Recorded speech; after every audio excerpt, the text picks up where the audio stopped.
This is Lee from Zonability, and I'm going to talk to you about floor area ratio. Floor area ratio is basically a way to show how big a building might be potentially, and it's done by taking the lot size and multiplying it by a floor area ratio. The floor area ratios are found in the local zoning. So let's look at a case study, and this is a 10,000 square foot lot with a one-story building in downtown Austin.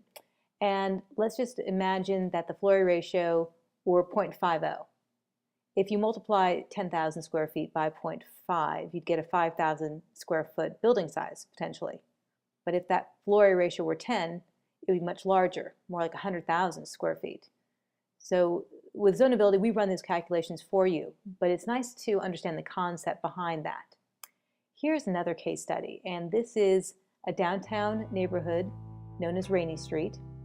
And it was not always what it looks like today. It was originally a residential area, but it was rezoned in 2005 to allow for nightlife, including bars and restaurants. And over time, these have gained incredible popularity, and it's spurred development. And a big part of that is the floor area ratio. So the floor area ratio in that district, and this is a back of the envelope kind of exercise when you have floor area ratio, you can start to see where you might be able to sell a property and how much it's going to cost to develop and how much you should spend on land. So let's look at Clive Bar just for a quick example of getting the concept. This is a one-story single-family home, and it's about 1,300 square feet. Now, compared to what it could be, this is where it gets interesting. It could be almost 80,000 square feet. So again, from a development perspective, it's pretty enticing. As far as use goes, we look at use as something else for zoning. This house was a house and got converted to an office, but the one across the street's not allowed to be an office. And you have to ask yourself, why is that? It really comes down to the zoning districts. So how do we put these together, the concept of floor area ratio and use?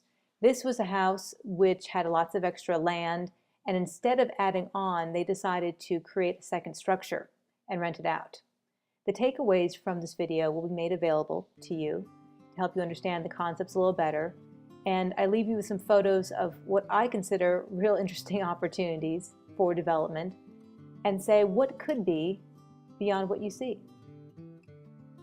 This is Lee Budlong. I look forward to talking with you. Thank you so much.